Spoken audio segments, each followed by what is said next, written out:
beloved God, help us all to love you more and more and more and more and still yet more till we become worthy of union with you, and help us all to hold fast to beloved Baba's Dham until the very end. Avatar Meher Baba ki jai. Avatar Meher బాబాకి జై. ప్రీతం మెహర్ బాబా, నీవు ప్రసాదించిన ప్రవచన సారమును గ్రహించవలసిన తీరులో గ్రహించి సదవగాహన చేసుకుని వాటిని మా జీవనములలో ఆపాదించుకొని నిజాయితీ తోడను నిర్మల ప్రేమ తోడను వాటిని ఆచరించులాగున మా అందరినీ ఆశీర్వదించు. అట్టి ఆచరణయుత జీవన శైలిలో జీవించున్నట్లు మా అందరినీ అనుగ్రహించు. అవతార్ మెహర్ బాబా की जय. अवतार मेहर बाबा की जय. बाबा की जय. అందరికీ ప్రేమపూర్వక జై బాబాలు. ఈరోజు కూడా బాబా మనందరికీ అతనితో సహజీవనంలో పాల్గొనే భాగ్యాన్ని కలిగించారు. ఆ ప్రియతముడికి మీ తరపున, ప్రపంచ భక్త కోటి తరపున, ఉన్నతాత్మల తరపున, సద్గురువుల తరపున, భక్తుల తరపున శతసహస్ర కోటి పాదాభివందనాలను తెచ్చుకుంటూ, ఇందులో భాగంగా మనం ప్రవచన సుమమాలికలను బాబా ఇస్తున్నవి చెప్పుకుంటున్నాం. ఇంతవరకు 120 సుమమాలికలను చెప్పుకున్నాము. మళ్ళీ ఈరోజు 2 ఇచ్చారు బాబా, 121, 122. 121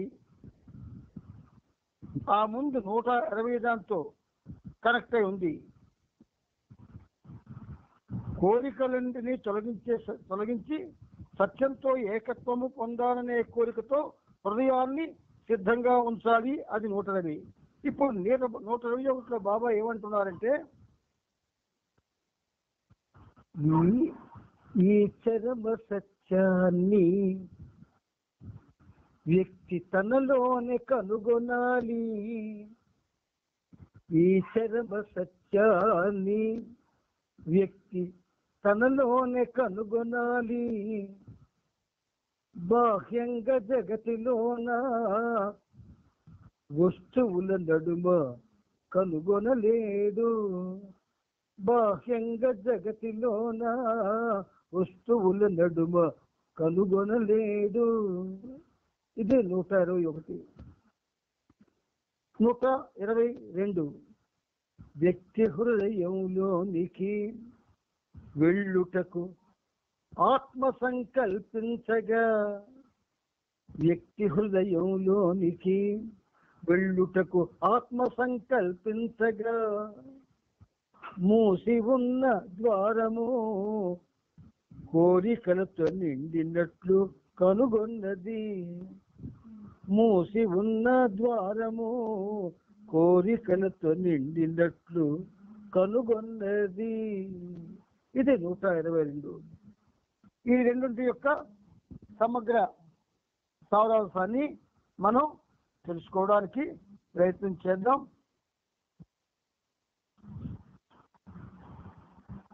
సత్యంతో ఏకత్వం పొందాలనే తపనతో మానవుడు హృదయాన్ని ఎల్లప్పుడూ సిద్ధంగా ఉంచాలి అని 120లో చెబుతూ, 121లో ఈ చరమ సత్యాన్ని వ్యక్తి తనలోనే కనుగొనాలి. సత్యం ఎప్పుడు కూడా అది హృదయంలోనే వ్యక్తం అవుతుంది. ఎంచేత అది భగవంతుని ఆవాస స్థానం కాబట్టి ఈ చరమ సత్యాన్ని తనలోనే కనుగొనాలి వ్యక్తి. అంతేగాని బాహ్య జగత్తులు వస్తువుల నడుమ కనుగొనలేడు అని బాబా స్పష్టంగా చెప్తూ ఉన్నారు 121లో. 122లో వ్యక్తి హృదయంలోనికి వ్యక్తి హృదయంలోనికి వెళ్ళడానికి ఆత్మ సంకల్పిస్తుందట ఒక్కొక్కసారి. అంటే ఆ ఒక్కొక్కసారి ఆత్మకి ఆ సంకల్పం ఏ విధంగా కలుగుతుంది అంటే, ఏదో ఒక అద్భుతమైనటువంటి తరుణంలో ఏ వ్యక్తి అయినా సరే బాబాతో ఒక్క క్షణం ఏకమవడానికి, ఏకత్వాన్ని పొందడానికి ఆశించవచ్చు. ఆ ఆశలో నిజమైనటువంటి తపన ఉండవచ్చు. అప్పుడు ఆత్మ వెంటనే ఆ హృదయంలోనికి వెళ్ళడం కోసం సంకల్పిస్తుంది. కానీ వెంటనే కోరికలతో ద్వారం మూసి ఉన్నది అని తెలుస్తూ ఉంటుంది. కోరికలతో హృదయ ద్వారం కోరికల వలన మూసుకుపోతుంది. అందుచేత అది పొందాలన్నా కూడా పొందలేని వ్యక్తికి సంభవిస్తుంది అని బాబా 121, 122లో మనకి చెప్పడం జరిగింది. ఇప్పుడు మనం వచన ప్రవచనంలోకి బయలుదేరదాం. ఈ వచన ప్రవచనాలలో 10వ తారీఖు మనం ఆధ్యాత్మిక జీవితంలో మానవాతీత శక్తుల పాత్ర, మానవాతీత శక్తుల అనుభవాల విలువ మొదటి భాగం చదువుకుంటూ 206వ పేజీలో 2వ పేరాలో ఆపుకున్నాం.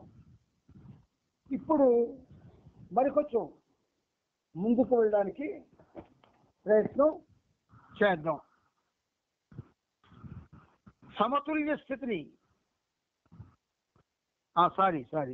అతీంద్రియానుభవాల కోసం తపన. అంటే సమతుల్య స్థితిని చదవకుండా ఉంచడం కష్టమైనది అన్న పేర మనం 10వ తారీఖు చదువుకున్నాం. ఈరోజు అతీంద్రియానుభవాల కోసం తపన. అతీంద్రియానుభవాలు ఇంద్రియాలకి గోచరం కానివి, ఇంద్రియాల ద్వారా పొందజాలనివి, సాధన ద్వారా పొందలేనివి అయినటువంటి అతీంద్రియ అనుభవాల కోసం తపన అనేటటువంటి ఈ పేరాన్ని మనం ఇప్పుడు చెప్పుకుంటున్నాం. బాబా అంటున్నారు, నిజానికి సాధకుని అహంకారం అతనికి సంక్రమించిన ప్రత్యేక ఆధిక్యత వల్ల తాను అరుదైన వ్యక్తి అనే భావనకు బందీ అవుతాడు.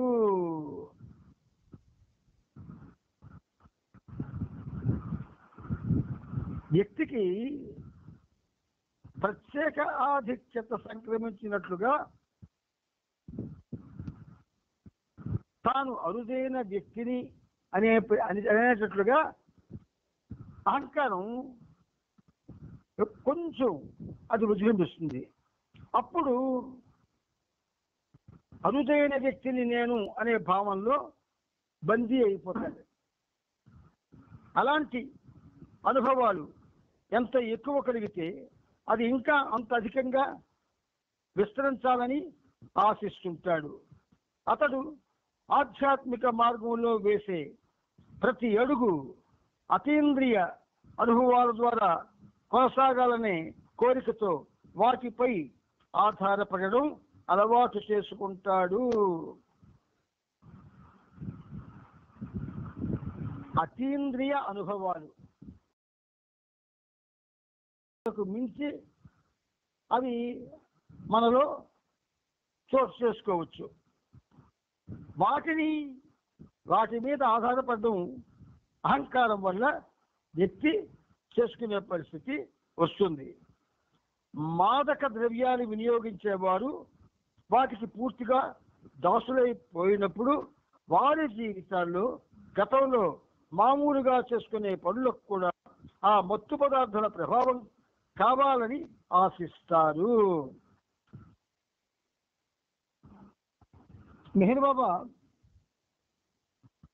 కేకచల్లంగా ప్రతి విషయాన్ని మనకి చెప్పడంలో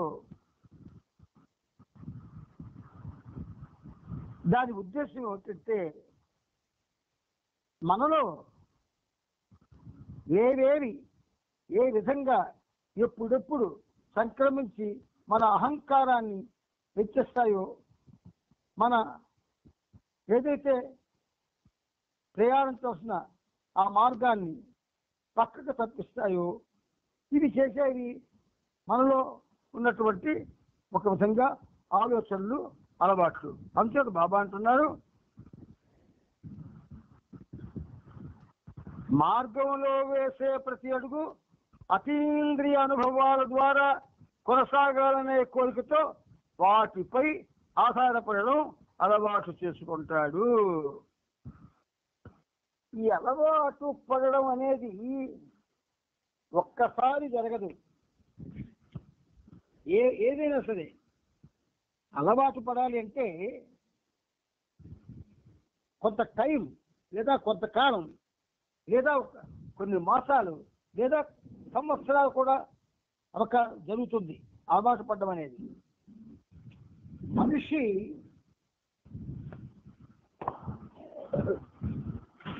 మనిషి తాను దేవుడు నాకు కావాలి అనుకుంటూనే అన్నీ కావాలనే దుగ్ధతో ఉంటాడు. దానివల్ల వాడి అహంకారం రోజు రోజుకి పెరిగిపోతుంది తప్ప తరగడానికి అవకాశం ఉండదు. అంచేత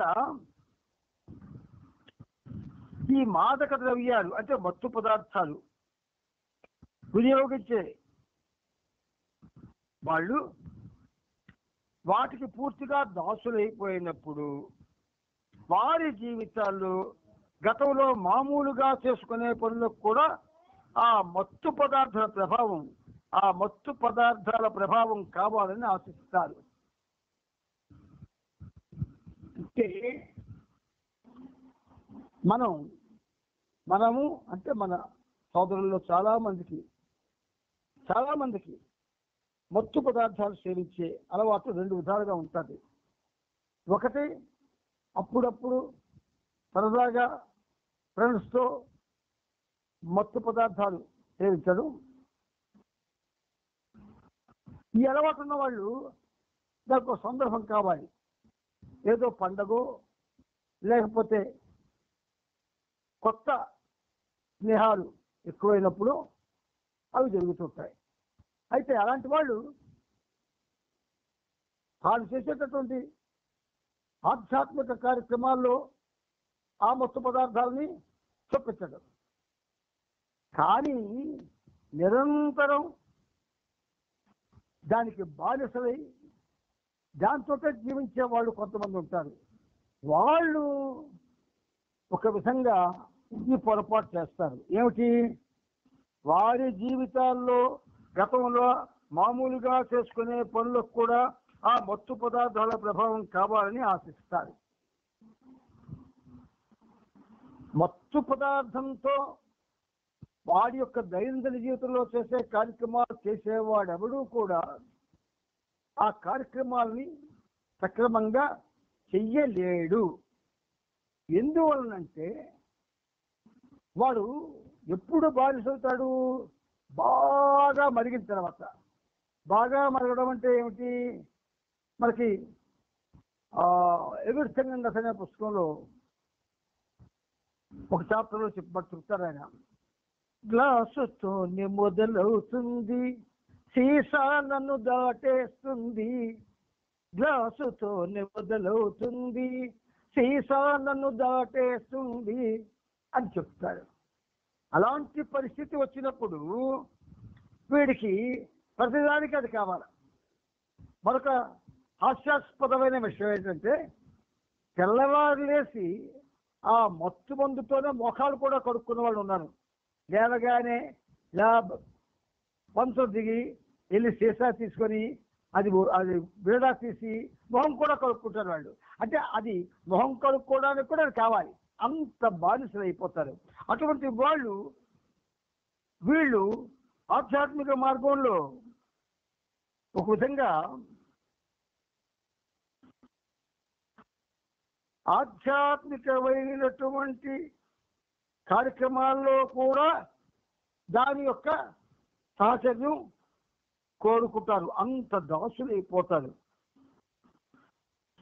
అందుచేత సద్గురువు అతీంద్రియ అనుభూతుల కొరకు పరితపించే సాధకుని రక్షించడానికి శ్రద్ధ వహిస్తాడు. అలాంటి అనుభూతులు అతడు ఆశించినప్పుడులాగాక అతని ఆధ్యాత్మిక పురోగతికి అవసరమైనప్పుడు మాత్రమే కలిగే విధంగా నియంత్రించబడతాయి. అంటే ఇక్కడ ఒక మంచి ఉదాహరణ చెప్తాను మీకు. నేను కాలేజీలో చదువుతున్న రోజుల్లో ఎంవి రమణ అనే మాస్టర్ ఉండేవాడు. ఆయన మందు వేసుకునే క్లాస్కి వచ్చేవాడు. మంచి ప్రేమ ఉన్నవాడు, క్రీడాకారుడు, పిల్లల్ని అంటే స్టూడెంట్స్ని సొంత బిడ్డల్లా చూసుకుంటాడు. కానీ మందు వేసుకుని క్లాస్కి వస్తాడు. మొట్టమొదట్లో వీడు మందు వేసుకొచ్చి వస్తాడు ఈ మాస్టారు, మనకేం పాఠాలు చెప్తాడు అని అందరూ అనుకునేవాళ్ళం. కానీ ఆశ్చర్యం ఏంటంటే మందు వేసి కానీ పాఠం చెబితే అది 5 పేజీల పాఠం అవనండి, 6 పేజీల పాఠం అవనండి, కరతలామలకంగా అద్భుతంగా హృదయాలు కట్టుకునేలా వివరించి చెప్పడమే కాకుండా ఆ చెప్తున్నప్పుడే పరీక్షలకి ఏవేవి చదువుకోవడం అవసరం కూడా చెప్పేవాడు.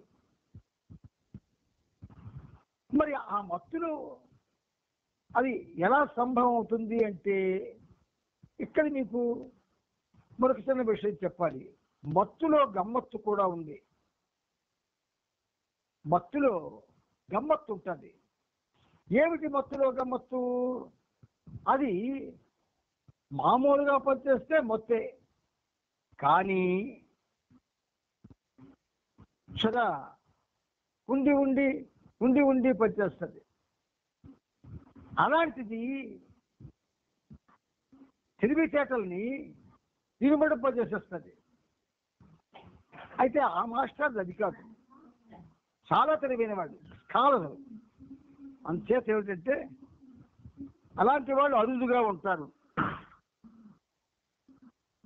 అయితే సద్గురువుకి ఏమిటి, ఇలాంటి వాళ్ళని వాళ్ళలో కొంచెం దైవీ ప్రేమ చొప్పిస్తే బాగున్ను అని సద్గురువుకి కానీ కలిగితే ఖచ్చితంగా సహాయం చేస్తాడు. అది ఆధ్యాత్మిక పురోగతి కోసం సద్గురువు చేస్తాడు. అయితే అది చేసినప్పుడు వాడిలో ఒక విచక్షణ కలిగిస్తాడు. తాను చేస్తున్న పని చెయ్యరాదు అనే విచక్షణ కలిగించి దాని నుంచి వాడిని నియంత్రించి చేయవలసినటువంటి సహాయం చేస్తాడు సద్గురువు. అంచేత అతీంద్రియ అనుభవాల కోసం తపన అన్న ఈ చాప్టర్లో అతీంద్రియ అంటే ఇంద్రియాలన్నీ కూడా మత్తులో మునిగిపోయేటట్టు చేసి పనిచేయడం. అలా పనిచేయడం పనికి ఆటకమే, కానీ చెప్తున్నాను కదా, అది తీసుకునే వాళ్ళ యొక్క ఆరోగ్య పరిస్థితి, వాళ్ళు దేని గురించి ఆలోచిస్తున్నారో ఆ పరిస్థితి, ఒకవేళ సద్గురువు వాళ్ళకి మంచి చేయాలి అనుకునే పరిస్థితి ఉంటే అప్పుడు ఇంకొక పరిస్థితి ఇలా వచ్చినప్పుడు దానివల్ల మేలు జరుగుతుంది అటువంటి వాళ్ళకి. ఇది ఈరోజు మనం చదువుకున్న పేర అందరూ కూడా ఒక విధంగా ప్రతిదీ కూడా పూర్తిగా గ్రహించడానికి ప్రయత్నం చేస్తూ ఉండండి. చేస్తే విన్నది మీ హృదయాల్లో ఉండేటట్టుగా చేసుకోండి. అవతార్ మెహర్ బాబాకి జై. అవతార్ మెహర్ బాబాకి జై. ఇప్పుడు మనం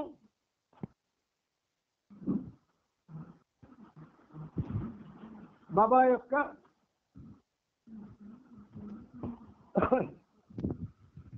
జీవిత చరిత్ర అడుగు పెట్టబోతున్నాం. ఈ జీవిత చరిత్ర ఒక విధంగా మార్గాన్ని సుగమం చేస్తుంది.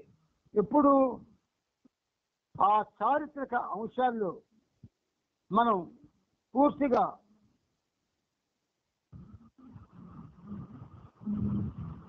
ఒక తపనతో వింటూ నిరీక్షిస్తూ వింటూ దానిలో రహస్యాలను తెలుసుకుంటూ బాబా యొక్క కార్యాచరణను కూడా గ్రహిస్తూ ఆయన ప్రేమను కూడా తెలుసుకుంటూ ఇలా వింటే అది మనకి చక్కటి మేలు చేస్తుంది. ప్రియమిత్రులారా, ఇది చాలా ఉన్నతమైన చరిత్ర, చాలా ఉన్నతమైన చరిత్ర. చాలా అంటే నోట్స్తో చెప్పలేనంత. అంచేత మనం ఈ జీవిత చరిత్ర 8వ భాగం ప్రభు చరిత్ర 10వ తారీఖుని 3000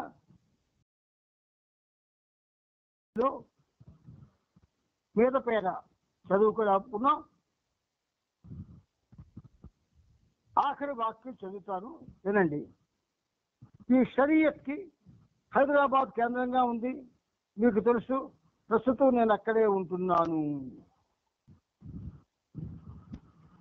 తొలి దశలో షరియత్ మంచిది. అంటే అసలు షరియత్ అంటే ఒక్కటే లక్ష్యము గమ్యమును. అది ముస్లింలకి వారి విశ్వాసానికి షరియత్ పునాది. రెండో విషయం, ఒక మానవుడు భగవంతుడు అసాధ్యంగా వారు పరిగణిస్తారు. కాబట్టి బాబా ఏమన్నారు? షరియత్ నిర్దేశించిన విధి విధానాలను అమలుపరచాలని పట్టుపట్టేవారు తాము మాత్రం వాటిని పట్టించుకోకుండా అనేక రకాలైన వ్యసనాలకు లోను కావడం కనబడుతుంది. షరియత్ ద్వారా సృష్టించబడిన బంధనాలు తెచ్చుకొని బయటపడవలసిన సమయం ఆసన్నమైనది. నేను నా ఖడ్గాన్ని పొరలోంచి లాగడంతో ఈ బంధనాలన్నీ తెగిపోతాయి. దానికి ముందు మీరు యుక్తితో వ్యవహరించాలి అంటున్నారు బాబా. మీ అంతటా మీరు షరియత్ను ఒప్పుకోకండి అని 10వ తారీఖు పేరాలు బాబా చెప్పాడు. ఇప్పుడు దౌలత్ సింగ్ ఇంకా తన నివేదికను కొనసాగిస్తూ మొదట్లో నేను నా స్నేహితుల నుండి బంధువుల నుండి తీవ్ర వ్యతిరేకతను ఎదుర్కొన్నాను. ఒక పార్సీ వ్యక్తిని నా గురువుగా స్వీకరించినందుకు నన్ను పిచ్చివానిగా జమకట్టారు. కానీ సహనంతో నేర్పుతో బాబా అంటే ఎవరో వాళ్ళు తెలుసుకునేటట్లు చేశాను. బాబా కృప వల్ల అన్ని కులాల మధ్య ఇంకా యూరోపియన్ల మధ్య నేను చాలా గొప్ప విజయాన్ని సాధించాను అని చెప్పాడు. దౌలత్ సింగ్ కాశ్మీర్ మేయర్, వృత్తిరీత్యా పెద్ద వైద్యుడు. అందుచేత బాబా అంటే మహా ప్రాణప్రదంగా చూసేటటువంటి వ్యక్తి. అందుచేత ఆయనకి అది సాధ్యమైంది. మాణిక్ మెహతా తన పని గురించి వివరిస్తూ పార్సీ కులస్తులకు బాబాను గురించి, బాబా విశ్వకార్యం గురించి చెప్పడంలో ఎంతటి కష్టాన్నైనా నేను లెక్క చేయలేదు. సగటున రోజుకి ఒకటి చొప్పున నేను బాబా గురించి ఉపన్యాసాలు ఇస్తున్నాను. జూన్లో చివరి సమావేశం అయినప్పటి నుండి అంతర్జాతీయ ప్రమాణాలకు సరిసూగేటట్లుగా 6 ఉపన్యాసాలు ఇచ్చాను. ముంబాయిలో ఉన్న 2 లక్షల మంది పార్సీల్లో బాబా విశ్వకార్యం యొక్క విశిష్టతల గురించి సుమారు 6,000 మంది పార్సీలకు చెప్పి ఒప్పించగలిగాను. ఇక్కడ మాణిక్ మెహతా బాబా విశ్వకార్యం యొక్క విశిష్టత 6,000 మంది పార్సీలకు చెప్పి ఒప్పించగలిగాడు. సుమారు బాబా బాడీ డ్రాప్ చేసిన దగ్గర నుంచి కొన్ని వేల సహవాసులు అయి ఉంటాయి. ఇన్ని వేల సహవాసుల్లో ఎప్పుడైనా ఎక్కడైనా ఎవరైనా బాబా యొక్క ఆ అద్భుతమైనటువంటి ఆ విశ్వకార్య విశిష్టతని ఎక్కడైనా వివరించి చెప్పారా? గుర్తు తెచ్చుకోండి. అప్పటి వాళ్ళు ముందు తానెవరినైతే భగవంతుడని నమ్మాడు, ఆ నమ్మిన వాడు అందరి చేత కూడా ఆరాధింపబడాలి అనే ఉద్దేశంతో బాబా యొక్క ఆ విశ్వకార్యం యొక్క విశిష్టత చెప్పడం ఒక విధంగా ప్రధానంగా తీసుకున్నారు. కానీ మనం ఏం చేస్తున్నాం? అసలు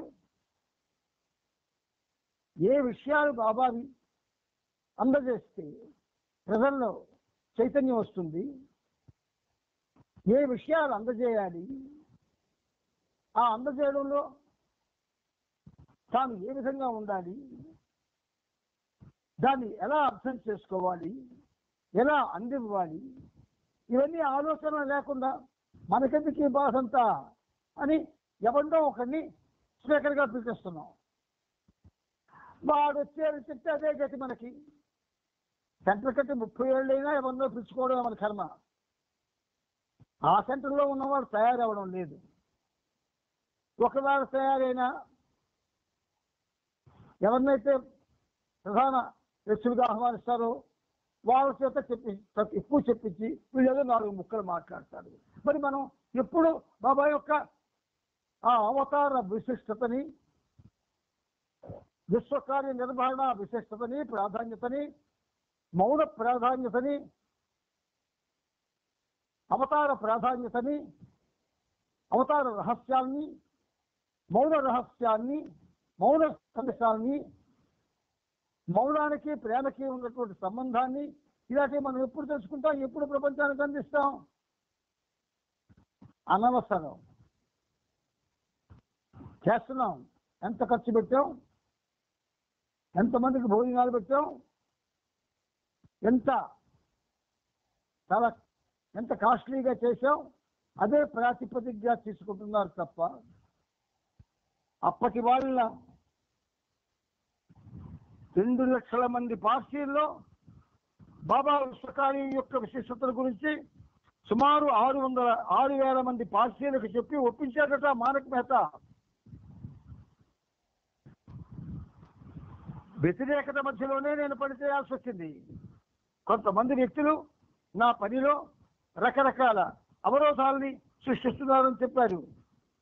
మాణిక్ను అభినందిస్తూ వ్యతిరేకత మధ్య పనిచేయడం మాణిక్ అదృష్టం.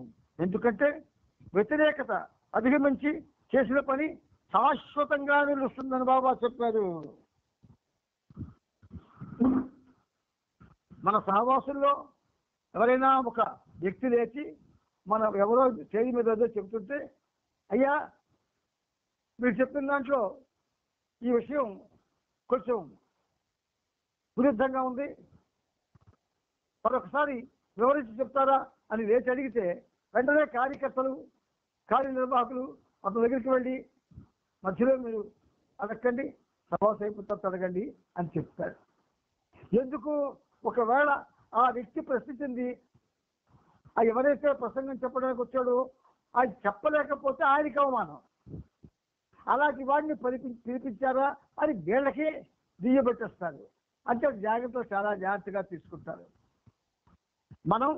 మనల్ని మనం ప్రొటెక్ట్ చేసుకోవడానికి, మనల్ని మనం హైలైట్ చేసుకోవడానికి, మనమే చేస్తున్న కార్యక్రమాలనే భావనలో మనం పాపం వేషాంత భ్రమతో ఉంటూ దురదృష్టంగా సంవత్సరాలు గడిపేసి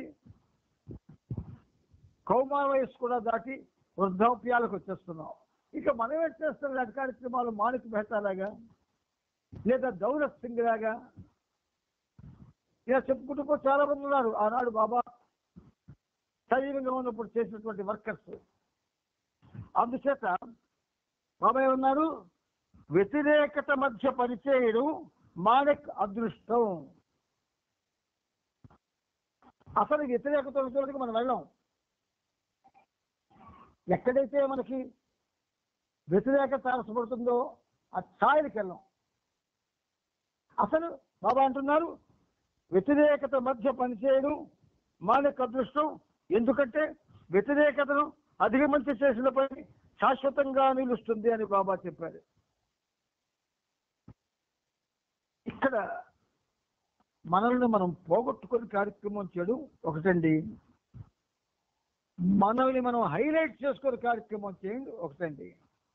ఎప్పుడు ఎక్కడ ఏ సెంటర్లో వాళ్ళని వాళ్ళు హైలైట్ చేసుకొని వాళ్ళ గొప్పతనాన్ని చాటి చెప్పుకొని ఒకరికొకరు పొగుడుకొనే చేస్తున్నారు తప్ప ఏనాడు సందర్శకుల యొక్క వాళ్ళ అభిప్రాయాన్ని గౌరవించి ఒక్క సహవాసంలో కూడా ఎవరు వాళ్ళకి సంతృప్తి పరచలేదు. అందుచేత ఎన్నేళ్లు చేసినా మన కార్యక్రమాలు వెలవెలపోతాయి. బాబా యొక్క అత్యద్భుతమైనటువంటి విశ్వమానవ కార్యక్రమంలో ఉన్న రహస్యాలు కానీ ఇప్పుడు ఇంతకు ముందు చెప్పారు అలాంటివి కానీ ప్రపంచానికి అందివ్వబడవు. కొంతమంది నాకు వ్యతిరేకంగా అబద్ధపు పుకారులను ప్రచారం చేస్తున్నారు అని మాణిక్ చెప్పాడు.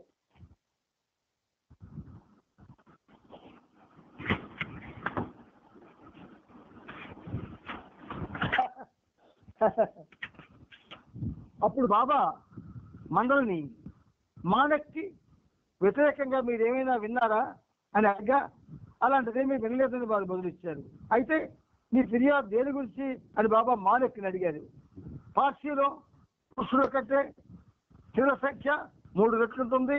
అందువల్ల నేను నిర్వహించే కార్యక్రమం ఎక్కువగా స్త్రీల చోట జరుగుతుంది. హాని తలపెట్టే కొంతమంది ఈ విషయంలో నా గురించి నిరాధారమైన కథలను ప్రసారం చేశారు అంటూ బాబాతో చెప్పాడు. ఒక్క విషయం చెప్తానండి, అంటే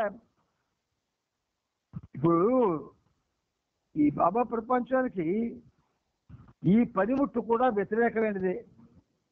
ఎంచేత నిజం చెప్పడంలో ఏ మాత్రం కూడా భయపడడం కానీ మొగమాట పడడం కానీ ఈ పనిముట్టుకు లేదు. కాబట్టి నేను ఇప్పుడున్నటువంటి ఈ వ్యవస్థలో నేను కూడా ఒక విధంగా వ్యతిరేకిని. అయితే బాబా ఇచ్చిన అవకాశాన్ని ఎవరో ఏవో అనుకుంటున్నారని, ఎవరో నన్ను పట్టించుకోలేదని, ఎవరో నా మనకేమనుకుంటున్నారు, నేనెందుకు బాబా కార్యక్రమాన్ని మానేయాలా? శ్రద్ధగా, ఎంతో శ్రద్ధగా సమయానికి హాజరై చక్కగా వింటున్న మీకెందుకు అన్యాయం చేయాలా? ఎప్పుడైనా సరే ఒక కార్యక్రమం సజావుగా చక్కగా జరుగుతుందంటే దాని వెనుక బాబా యొక్క ఆశీర్వాదం, అనుగ్రహం ఉన్నట్టే. 1000 మంది 1000 రకాలుగా అనుకున్న ఆ కార్యక్రమాన్ని ఆపవలసిన పని లేదు. అంచేత సమాధానంగా బాబా మాణిక్కి ఈ విధంగా చెప్పాడు. ఇక్కడ ఈ జాగ్రత్తగా వినండి, చాలా ఇంపార్టెంట్ సబ్జెక్ట్ ఇది. 3234వ పేజీలో ఉంది. బాబా ఏది కూడా దేన్ని కూడా ఉపేక్షించడు, వివరించకుండా చెప్పకుండా ఊరుకోలేడు.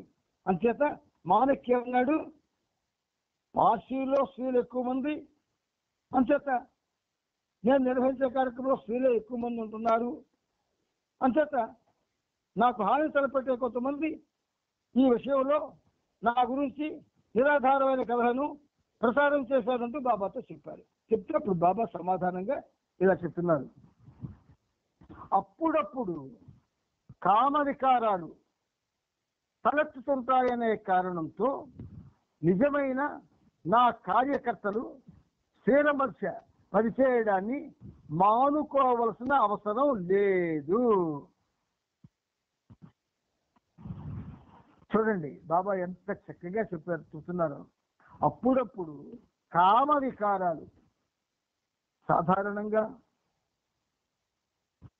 బాబా ప్రేమలో అటువంటి ఉండవు. ఏదో ప్రారంభ కర్మ వెంటాడి చేయించాలి తప్పిస్తే అలాంటి వాటికి తావు ఉండదు. అంచేత అప్పుడప్పుడు కామ వికారాలు తలెత్తుతుంటాయనే కారణంతో నిజమైన నా కార్యకర్తలు స్త్రీల మధ్య పనిచేయడాన్ని మానుకోవాల్సిన అవసరం లేదు. అయితే ఇది ఎవరికి వర్తింపజేశారు బాబా? నిజమైన కార్యకర్తలకి. అయితే నేను నిజమైన కార్యకర్తనా కాదా అని నన్ను నేను ప్రశ్నించుకోవాలి కదా. అయితే నిజమైన కార్యకర్తనా కాదా అని ఈ పనిముట్టు తన జీవితంలో ఒక్కసారి వెనక్కి వెళ్ళి ఆలోచిస్తే నన్ను విన్నవాళ్ళు కానీ, నా చేత రాయబడిన గీతాలు పాడుకున్న వాళ్ళు కానీ, నాతో సాహచర్యం చేసిన వాళ్ళు కానీ, నన్ను ప్రేమించిన వాళ్ళు కానీ, నాకు వ్యతిరేకంగా ఉన్నట్లు నటించేవాళ్ళు కానీ అందరూ కూడా నన్ను ఎంతో ప్రేమతో ప్రేమిస్తారు. ఇది 100కి 110 పాళ్ళు సత్యం. ఆంధ్రప్రదేశ్లో ఈ పనిముట్టుని ప్రేమించిన వాళ్ళు ఒక్కరు కూడా ఉండరు. అందుచేత అలాంటి ఆలోచనలను చేతల్లో పెట్టకుండా పవిత్ర భావంతో తన పనిని కొనసాగించే పక్షంలో స్త్రీల మధ్యకు వెళ్లేందుకు నా కార్యకర్తలు విముఖులు కానక్కర్లేదు. కార్యకర్త అంటే మ్యాన్ ఆఫ్ ప్రిన్సిపల్స్. ఖచ్చితంగా కొన్ని తనకు తాను గీతలు గీసుకుంటాడు, గీత దాటడు కార్యకర్త. అటువంటి వాళ్ళు ఎక్కడికి వెళ్ళినా వాళ్ళ వల్ల మేలే జరుగుతుంది కానీ ఇంకే విధమైనది జరగడానికి అవకాశం ఉండదు. అటువంటి ఆలోచనలు వచ్చినప్పుడే వాటిని ఎదుర్కొనే అవకాశం కార్యకర్తకు కలుగుతుంది.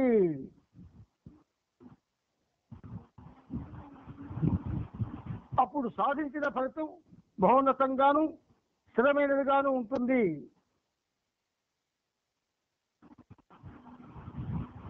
లైంగిక సంబంధమైన ఆలోచనలు కామ ప్రవృత్తిని లేకుండా చేసుకోవడానికి సహాయపడతాయి. లైంగిక సంబంధమైన ఆలోచనలు కామ ప్రవృత్తులు లేకుండా చేసుకోవడానికి సహాయపడతాయి. కానీ ఈ ఆలోచనలను చేతల్లో పెడితే ఫలితం వినాశకరంగా ఉంటుంది.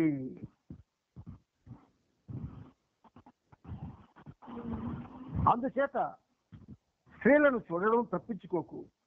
ప్రజల్లో సందేహాలు తలెత్తి నిరాధారమైన కథలకు కారకులు అవుతామని అలా తప్పించుకోకూడదు. స్త్రీల మధ్య నీవు చేస్తున్న కార్యక్రమాల్ని కొనసాగించు. నీ మనసును 100% బలంగా ఉంచుకొని పవిత్రంగా వ్యవహరిస్తూ నీ పనిని కొనసాగించమని బాబా అంటున్నారు. ఒకానొక సందర్భంలో ఎవరో బాబాదాస్తో పెళ్లి ప్రస్తావన ప్రతిపాదించినట్టు ఒకసారి బాబాదాస్ నాతో చెప్పాడు. అలాంటి అసంబద్ధ ప్రతిపాదన జరిగినా నా కార్యకర్త స్థిరచిత్తంతో దృఢంగా ఉన్నట్లయితే అతడు నా నుండి కూడా గౌరవాన్ని పొందగలిగేటంత వాడవుతాడు. కార్యకర్త అటువంటి ఆకర్షణలను నిరోధించగలిగితే అతడు అప్పుడు నిర్వహించిన కార్యక్రమం సమున్నత స్థాయిని సంతరించుకుంటుంది. నేనిప్పుడు 3 విషయాలు చెప్తాను. అవి మానక్కే కాకుండా నా అనుచరులందరికీ ఎంతో విలువైనవిగా నిలుస్తాయి. ఇప్పుడు మనకి విలువైనవే, జాగ్రత్తగా వినండి. 1, షరియత్ గురించి చెప్పకుండా పార్సీలను సమీపించడం అసాధ్యం. ఇక్కడ షరియత్ అంటే మనం చెప్పుకున్నాం, అది కర్మకాండకు సంబంధించింది. దురదృష్టవశాత్తు పార్సీలు ఆధ్యాత్మికంగా ఎంతో వెనుకబడిన వర్గం. వారిలో అజ్ఞానం, ఇతర దుర్గుణాలు చెప్పుకోదగ్గ స్థాయిలో వ్యాపించి ఉన్నాయి. సాధారణంగా ఆధ్యాత్మిక విషయాల గురించి, సాధు పురుషుల గురించి వాళ్ళకేమీ తెలియదు. నేను ఒక పార్సీగా ఈ దేహాన్ని ధరించాను. ఇక ఈ శరీరంలోనే అవతారతత్వం పరాకాష్ఠకు చేరుకుంది. ఇది 1వది. 2వది, నా రాకకు కారణమైన సద్గురువులలో ఒకరు ముస్లిం, మరొకరు హిందువు. ఈ కలయిక వలన స్థిరమైన ఫలితం సిద్ధిస్తుంది. నా ఆధ్యాత్మిక కార్యాన్ని పార్సీల మధ్య చేయమని నేను మానెక్కి అప్పగించాను. దీనికి ప్రాతిపదిక లేకపోలేదు. నాకు మానెక్కు మధ్య గత జన్మల సంబంధం ఉంది. నాకు మానెక్కు గత జన్మల సంబంధం ఉంది. అతడు జప్ మండలిలో పనిచేస్తున్నప్పుడు కూడా నా హస్తం మార్గదర్శకమై అతన్ని ముందుకు తీసుకెళ్ళింది. అతను ఇప్పుడు వివిధ రకాలైన వ్యతిరేకతల మధ్య పనిచేయాలి. కానీ నేను చెప్పే 3 విషయాలకు అంటిపెట్టుకొని ఉంటే అతని పని సులువుగా నిర్వర్తించడం అవుతుంది, లేకపోతే చాలా కష్టం అవుతుంది. షరియత్తును గురించి ప్రజలకు వివరించి చిన్నగా నా గురించి, నా విశ్వకార్యం గురించి చెప్పాలి. ఇలా చెప్పకుండా ఇంకా షరియత్తునే పరిగణనలోకి తీసుకుంటే పార్సీలు మానెక్ని ఒక గొప్ప మౌలి అంటే పూజారిగా తీసుకొని తమ షరియత్ కోసం అతన్ని వాడుకుంటారు. మీరిచ్చే ఉపన్యాసాలకు సంబంధించినంత వరకు మీరు చేసే పనులు, నా గురించి చెప్పే విషయాలు ఖచ్చితంగాను స్పష్టంగా ఉండాలి. 3, నా పనిని చేస్తుండగా వ్యతిరేకత ఎదురైతే, ఇవి మనకే వర్తిస్తాయి. నా పనిని చేస్తుండగా వ్యతిరేకత ఎదురైతే నా కార్యకర్త కలత చెందకూడదు. అలాగే ప్రత్యర్థులకు లొంగిపోకూడదు. వాళ్ళు సృష్టించే బోనులో చిక్కుకోకూడదు. ప్రత్యర్థులను సంతోషపరిచే ప్రయత్నం ఏదీ చేయకూడదు. బలహీనతను బయలుపరిచే ఇలాంటివేమీ చేయకూడదు. ముఖ్యంగా కావలసింది నా కార్యకర్త ప్రత్యర్థుల పట్ల కోపగించుకోకూడదు. బ్రహ్మాండమైన సృష్టిలు ఇచ్చారు బాబా మనకి. మనం కార్యకర్తలమా కావా పక్కన పెడితే ఏదో చేస్తున్నాం. ఎందుకు చేస్తున్నాం? బాబా చేయిస్తున్నాడనే విశ్వాసంతో చేస్తున్న దానిలో మనం ఎలా ఇన్వాల్వ్ అవుతున్నాం? పూర్తిగా ఇన్వాల్వ్ అవుతున్నాం. క్రమశిక్షణ పాటిస్తున్నాం. ఒక క్రమ పద్ధతిలో చెప్పుకుంటూ వెళుతున్నాం. ఎక్కడ కూడా మనలో ఏ విధమైన అలసత్వం కానీ, లేదా ఇంకొక రకమైనటువంటి నిరాసక్తత కానీ లేదు. ఎందుకంటే ప్రారంభించింది బాబా గనక. ప్రారంభం కానీ ఆయన ద్వారా జరిగితే దాన్ని ఎవ్వడూ ఆపలేడు. దాని యొక్క అందులో ఉన్నటువంటి ఆ స్పిరిట్ ఏదైతే ఉంటుందో దాన్ని ఎవ్వడూ కూడా పాడు చేయలేడు. ఇప్పుడు మనం సహజీవనం అనే పేరుతో ఆశీర్వాదంతో ప్రారంభించాము అన్నది మనందరిలో కూడా 100% పాళ్ళు ఖచ్చితంగా ఉండాలి. సహజీవనం ఎవరితో? బాబాతో ప్రతిరోజు 60 నిమిషాల పాటు కలిసి జీవించడం. ఈ కలిసి జీవించడం అంటే ఎలాగ కలిసి జీవించడం అవుతుంది? మనం కలిసినప్పుడు ఆయన మాటల్ని 60 నిమిషాలు ఆపకుండా చెప్పుకుంటున్నాం తప్ప మన మాటలు కానీ మన విషయాలు కానీ చెప్పుకోవడం లేదు కదా. కంటిన్యూస్గా 60 నిమిషాలు కూడా వృధా కాకుండా జాగ్రత్తగా వాడుకుంటున్నాం. పిట్టకథలు రకరకాలు చెప్పుకోవడం లేదు. కార్యకర్త యొక్క జీవనంలో ఎటువంటివి పాటించాలి, ఎటువంటివి పాటించకూడదు, ఇవన్నీ కూడా చెప్పుకుంటున్నాం. ఇవన్నీ పనికి వచ్చినవి. ఆయన చెప్పినవే తిరిగి మనం పునరుద్ఘాటిస్తున్నాం. అందువల్ల మేలే జరుగుతుంది కానీ కీడ పరిస్థితి జరగదు. ఒకవేళ ఈ కార్యక్రమానికి కూడా విమర్శకులు ఉండవచ్చు. ఎందుకంటే మన ఆంధ్రప్రదేశ్లో పనుల్ని చేయడంలో ప్రతిభ చూపకపోయినా పనుల్ని ధ్వంసం చేయడంలో ప్రతిభ ఉపయోగిస్తారు. అలాంటి ధ్వంసకులకి దగ్గర స్నేహితులు ఉంటారు. అలాంటి ధ్వంసకులకి ఎక్కువ మంది సహాయం చేస్తూ కూడా ఉంటారు. అటువంటి మనకు అనవసరం. ఎవరైనా ఒకవేళ మీలో ఎవరితోనైనా పొరపాటున ఈ సహజీవనం గురించి మాట్లాడితే మీరెవ్వరూ బదులు చెప్పవద్దు. నన్ను అడగమనండి.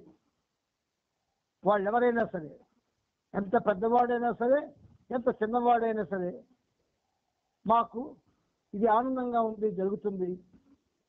ఆయన ప్రవచనాలు, బాబా చరిత్ర చక్కగా వివరిస్తూ చెప్తున్నారు. అంటే మేము వింటున్నాము. మీకు దీని గురించి ఏమైనా అనుమానం ఉంటే డైరెక్ట్గా ఆ పనిముట్టైనటువంటి శ్రీనివాసరావుని అడగండి. మమ్మల్ని అడగొద్దు, మమ్మల్ని డిస్టర్బ్ చేయొద్దు అని ఖచ్చితంగా చెప్పండి.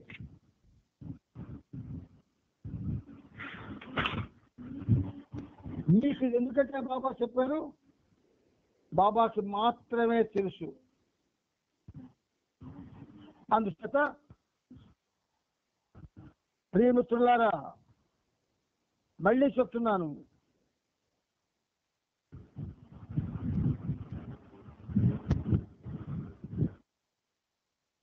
సహజీవనం,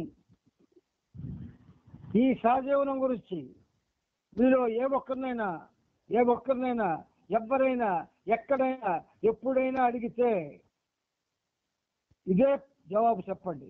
మీకు ఏమైనా తెలుసుకోవాలని ఉంటే దీని గురించి పనిముట్టు శ్రీనివాసరావు గారిని అడగండి. పనిముట్టు పేరు శ్రీనివాసరావు, అతన్ని అడగండి. మాకు అడగండి. మేము ఆనందిస్తున్నాం. మా ఆనందాన్ని డిస్టర్బ్ చేయకండి. మా సంతోషానికి విఘాతం కలిగించకండి. మమ్మల్ని అనవసరంగా చిరాకు పరచకండి. ఆయన అడగండి అని చెప్పేయండి. నన్ను ఎవ్వరూ అడగరు. అది కూడా మీకు ముందే బాబా చెప్తున్నారు. అందుచేత బాబా అంటున్నారు, విషయాన్ని ముగిస్తూ ఇలా చెప్పారు బాబా, కళ్ళల్లో ఇలా నేను ప్రేమిస్తున్నానని నేను నిజాయితీగా చెబుతున్నాను. అతను నాలోనే ఉన్నాడని నాకు తెలుసు. నేను కోరుకున్నదే అతను చేస్తున్నాడని నాకు తెలుసు. ప్రతి వ్యక్తి నేను అనుకున్నట్టే పనిచేస్తాడు. అందరిలోనూ భగవంతుడు ఉన్నాడు. ఎవరిది తప్పు లేదు. ఇదంతా భగవంతుడు హృదయాల్లో ఉండి చేయిస్తున్నాడన్న నమ్మకం ఉన్నవాడు ఎవడు కూడా వేలెత్తి చూపడం కానీ నోరెత్తి మాట్లాడడం కానీ చేయడు. కానీ ఆంధ్రప్రదేశ్లో ఒక రకమైనటువంటి వ్యతిరేకత ఉన్నది. అది దానిపైన చేస్తూ ఉంటారు. ఎందుకంటే బాబాయే సృష్టిస్తాడు దాన్ని. మనం దానికి ఎంతవరకు నిలబడగలమని. అందుకే మీకు బాబా చెప్పిస్తున్న మాట ఏమిటంటే, మీరెవరికి సమాధానం చెప్పకండి, నన్ను అడగమనండి, నేను చెప్తాను. అప్పుడు కార్యం నిర్వహించాలి. పాండవులు కౌరవులు యుద్ధం చేసినప్పుడు ఆ యుద్ధంలో కృష్ణుని సలహా ప్రకారం అర్జునుడు తన కర్తవ్యాన్ని నిర్వహించినట్లు అదేవిధంగా నా కార్యకర్తలు నా విశ్వకార్యాన్ని నిర్వహించాలి. అది బాబా మాటల్ని ఒక నిఘంటువుగా తీసుకొని, వేదంగా తీసుకొని, అవసరంగా తీసుకొని మన పని మనం చేసుకుంటూ వెళ్తున్నాం. జనం విమర్శిస్తారని కానీ, ప్రత్యర్థులకు భయపడి కానీ వ్యతిరేకతను తప్పుకోవద్దు. నేను ఇప్పుడు చూపించినట్లు వ్యతిరేకత ఎదుర్కోవాలి. అలా మీరు చేస్తే మీరే కృషిలో 100% విజయం తథ్యమని మీకు హామీ ఇస్తున్నాను. ఎంత హామీ ఇచ్చే చూడండి బాబా. అంచేత అది కూడా మీకు ప్రేమతో మరొక విషయం చెప్తాను. ఈ పనిముట్టు ఏమిటో అందరికీ తెలుసు, ఆంధ్రప్రదేశ్ అంతా. ఎవరు కూడా దీని మీద ఏ విధమైన ఆక్షేపణ చేయరు. ఒకవేళ కర్మకాలి లేదా బాబాయే కావాలని ఎవరినో రేకెత్తించి అడిగేటట్టు చేశాడనుకోండి, నాతో మాట్లాడమనండి, పనిముట్టుతో మాట్లాడమనండి. సో దట్ నాతో మాట్లాడు సాధారణంగా ఎవరు సాహసించరు. ఎందుకంటే బాబా చేస్తున్న పని ఈ పనిముట్టు ద్వారా జరుగుతుంది అని అందరికీ తెలుసు. అందువల్ల ప్రియమిత్రులారా, ఈ విషయాన్ని మర్చిపోవద్దు. ఘని హైదరాబాద్లో కూర్చొని గజల్ గీతాలను బయటకు చదవమని బాబా ఘనీతో అన్నారు. బాబా సందేశాలను ఆధారంగా చేసుకుని ఘనీ వీటిని రాశాడు. గజల్ చదవడం అయ్యాక సమావేశం ముగిసింది. మధ్యాహ్నం సాయంత్రం అందరికీ బాబా వ్యక్తిగత ఇంటర్వ్యూలు నిర్వహించారు. అన్నాడు ఉదయం 8 గంటలకు మెస్ క్వార్టర్స్ లో సమావేశం తిరిగి ప్రారంభించి బాబా తన మండలి గురించి ఇలా వివరించారు. నా మండలి సభ్యులు ఏమి చేస్తున్నారు? జపం చెయ్యడం లేదు, తపస్సు మీద నుంచి 3వ పేర. జపాలు తపాలు సాధనలు ఏమీ మనకు అక్కర్లేదు. గుర్తుంచుకోండి, మనం మన జీవితాన్ని బాబాకి అంకితం చేసి బాబాని అంటి పెట్టుకుని ఉండాలంటే ఆఖరి శ్వాస వరకు ఉన్నాం. ఆ పని యోగులు కూడా చేయలేరని బాబా అంటున్నారు. దీనికి సంబంధించిన ప్రధానమైన విషయం ఏమిటంటే, నా ఆదేశాలకి విధేయులై నా విశ్వకార్యంలో సాయపడమే కాక నా మండలి నాకు వ్యక్తిగతమైన సేవలు ప్రత్యేకమైన సహాయము చేస్తున్నారు. నా ఆత్మ సాక్షాత్కారానికి ముందు నేను నా గురువుకు కూడా వీళ్ళ సేవ చేయగలిగి ఉండేవాడిని కాదని ఖచ్చితంగా చెప్పగలను. ఆత్మజ్ఞానానికి బుద్ధి పెద్ద అవరోధం. ఆత్మజ్ఞానానికి బుద్ధి పెద్ద అవరోధం. అండర్లైన్ చేసుకొని జాగ్రత్తగా. ఆత్మజ్ఞానానికి బుద్ధి పెద్ద అవరోధం. విమర్శించే నైజం లేశమాత్రం ఉన్న అదొక అడ్డంకి. బుద్ధికి అతీతమైన దాన్ని బుద్ధి చేత గ్రహింపు సత్యము కాదు. ఇది ఒక సాధారణమైన బోనును ఉపయోగిస్తూ గాలిని బంధించే ప్రయత్నం చేయడం వంటిది. ఇక్కడ విమర్శ గురించి కూడా బాబా మాట్లాడారు. సద్విమర్శ కువిమర్శ, సద్విమర్శ కువిమర్శ అని 2 ఉన్నాయి. బాబాను ప్రేమించే వాళ్ళంతా సద్విమర్శలే చేస్తారు. ప్రేమలో కపట ఉన్న వాళ్ళంతా కూడా కువిమర్శలు చేస్తారు, చెయ్యకూడని విమర్శలు చేస్తారు. నా మండలిలో ఉన్నవారంతా తెలివి మారిన వారు కాదు. ఒకరో ఇద్దరో అంత మేధావులు కాకపోవచ్చు.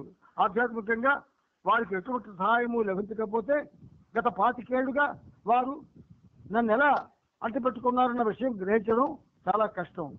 నా ఆత్మ సాక్షాత్కారానికి ముందు నేను కూడా వీరిలా సేవ చేయగలిగి ఉండేవాడిని కాదని నేను చెప్పగలను. అవతారుని విషయానికి వస్తే, అవతారుడిని అన్న జ్ఞానం తనలో కలుగక ముందు అతనిలో అనంతమైన వ్యాకులత్వం ఉంది. ఈ వ్యాకులత వలన అతను దేనికి అంటిపెట్టుకుని ఉండలేని స్థితిలో ఉంటాడు. ఈ పేర చిన్న మీసాలు దాకా పెట్టుకోండి. బాబా ఫోల్డ్లోకి రాకముందు అందరూ కూడా అనేకమైనటువంటి పూజల్లో, జపాల్లో రకరకాల సాంప్రదాయాలను అనుసరిస్తూ రకరకాల కర్మకాండాలను ఆశిస్తూ మెలిగిన వాళ్ళమే. కానీ బాబా ఎప్పుడైతే నన్ను ఆశ్రయించిన వాళ్ళు ఏమీ చెయ్యవలసిన అవసరం లేదు, నన్ను అంటిపెట్టుకొని ఉంటే చాలు, నేను వాళ్ళ గమ్యాన్ని చేరుస్తాను అన్న భరోసా ఎప్పుడైతే బాబా ఇచ్చారో అటువంటి వాళ్ళంతా ఆ ఛాయలకు కూడా వెళ్లకుండా బాబాతోనే ఉంటున్నారు. ఎవడి మనస్సు వాడికి సాక్ష్యం. అంచేత దీనికి ఎవడు వేరేగా సాక్ష్యాలు చెప్పక్కర్లే. ఎవరెవరు ఏ విధంగా ప్రవర్తిస్తున్నారో, ఏ పనులు చేస్తున్నారో వాళ్ళందరికీ తెలుసు. కాబట్టి మనం దీని గురించి చర్చించుకోవడం కూడా అనవసరం. నా భక్తులు చేసే పని సేవే అద్భుతమైనవి. ఆది సీనియర్ నాతో 25 ఏళ్ల నుండి ఉంటున్నాడు. తన జీవితాన్ని నాకు అర్పించాడు. అతను నాకు చేస్తున్న సేవలన్నీ అద్వితీయమైనవి. ఇప్పటికీ నాతోనే ఉన్నాడు, నా కోసం పనిచేస్తున్నాడు. సరోజ్ కూడా నాతో 25 ఏళ్ల నుండి సంబంధం కలిగి ఉన్నాడు. తన సర్వస్వాన్ని నాకు అర్పించాడు. తనకు వచ్చే ఆదాయాన్ని కూడా నాకే ఇస్తాడు. వ్యక్తిగతంగా నాకు అతను చేసే సేవను వర్ణించడానికి వీల్లేదు. నా గురువుకి నేను కూడా ఇన్ని విధాలుగా సేవ చేసి ఉండగలిగేవాడిని కాను. మెహరాబాద్కున్న 4 మూల స్తంభాల్లో 2 పాద్రి, విష్ణు, ముగ్గురు 3 స్తంభాల వంటి వారు ఏ కోరిక లేకుండా పనిచేస్తున్నారు. సేవకు ప్రతిరూపాలు వారు. గత 25 ఏళ్లుగా వారు మహోన్నతమైన సేవ చేశారు. ఉదాహరణకి పాద్రి ఒక ఆధ్యాత్మిక విషయాన్ని తెలుసుకుందాం మన కోరిక లేదు. పాద్రికి ఆధ్యాత్మిక విషయం తెలుసుకోవాలనే కోరిక పాద్రికి లేదు. అతను కోరేది, అతను ఆలోచించేది అంతా నా కోసం పని చేద్దామనే. ఎంత అదృష్టవంతుడో చూడండి. విష్ణు చేసే సేవల గురించి చెప్పలేము. తన శరీరం గురించి ఆలోచించకుండా భౌతికంగా ఎంతో ఇబ్బందికరమైన పరిస్థితుల్లో లాహోర్లో ఉండగా విష్ణు పనిచేస్తుండడం అక్కడ ఉన్నవారు ఎంతో మంది చూశారు. నా శిష్యుల మహోన్నతమైన ఈ నిస్వార్థ సేవలతో ఎట్టి తపస్సు గాని జపం గాని సరిచూగవు. అవతారాలు స్పష్టంగా చెప్తుంటే మనకు అర్థం కాకపోతే మన కర్మ. బాబాతో ఉండడం కన్నా గొప్పదేదీ లేదు. బాబా నామం చేయడం కన్నా గొప్పదేదీ లేదు. బాబా నామం చేసుకుంటూ బ్రతకడమే జీవితానికి ఒక అద్భుతమైనటువంటి లక్ష్యం కావాలి. డాక్టర్ నీలుకి పాలు బాసుంది అంటే చాలా ఇష్టం. ఇందులో సందేహం లేదు. అయితే నాకున్న అతిపెద్ద ఆందోళన నుండి నాకు విముక్తిని కలిగించిన శిష్యుడు నీలు. అదే మెహరాబాద్ కొండపైన ఉన్న శ్రీమండలి ఆరోగ్యం, వాళ్ళ యోగక్షేమాల బాధ్యతను నేను మెహరాబాద్ లో ఉన్నా లేకున్నా నీళ్లు చూసుకుంటున్నాడు. ఈ విధంగా జ్ఞానస్వ కార్యంలో నీళ్లు మహత్తరమైన సాయం అందించాడు. సావకత్వ తన జీవితాన్ని పూర్తిగా నాకే అంకితం చేసుకున్నాడు. ఇతర సేవ అపూర్వం. ఈ సేవతో ఏ యోగాన్ని ధ్యానాన్ని సరిపోల్చగలం. సరే, దేనికి ప్రాధాన్యత ఇస్తున్నారో బాబా ఒక్కసారి గ్రహించండి. మరొకటి చెప్తాను. ఆడవాళ్ళకి చిన్నప్పటి నుంచి తల్లిదండ్రులు కానీ, ముఖ్యంగా ఆడవాళ్ళు తల్లిదండ్రులు, తల్లి, తోబుట్టువులు లేదా అక్క చెల్లెళ్ళు వీళ్ళంతా అనేకమైనటువంటి కార్యక్రమాలు చేస్తూ నువ్వు చేయమ్మా అని ప్రోత్సహిస్తారు. మగవాళ్ళకి ఎవరు ప్రోత్సహిస్తారు? అలాగా ఎవడు ప్రోత్సహిస్తారు. కానీ ఆడవాళ్ళకి ప్రోత్సహిస్తారు.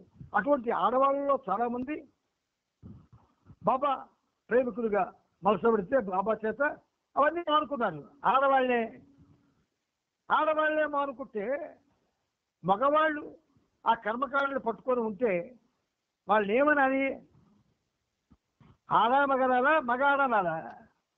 ఆడ మగ అనాలా, మగ ఆడనాలా? అంచేత బాబాతో జీవించడం, బాబానే నిరంతరం ప్రేమిస్తూ ఉండడం, బాబా నామాన్ని స్మరిస్తూ ఉండడం, ఇంతకన్నా ఏ జపాలు, తపాలు, యోగాలు, అభ్యాసాలు ఏవి కూడా ఎందుకు కొరగానివి.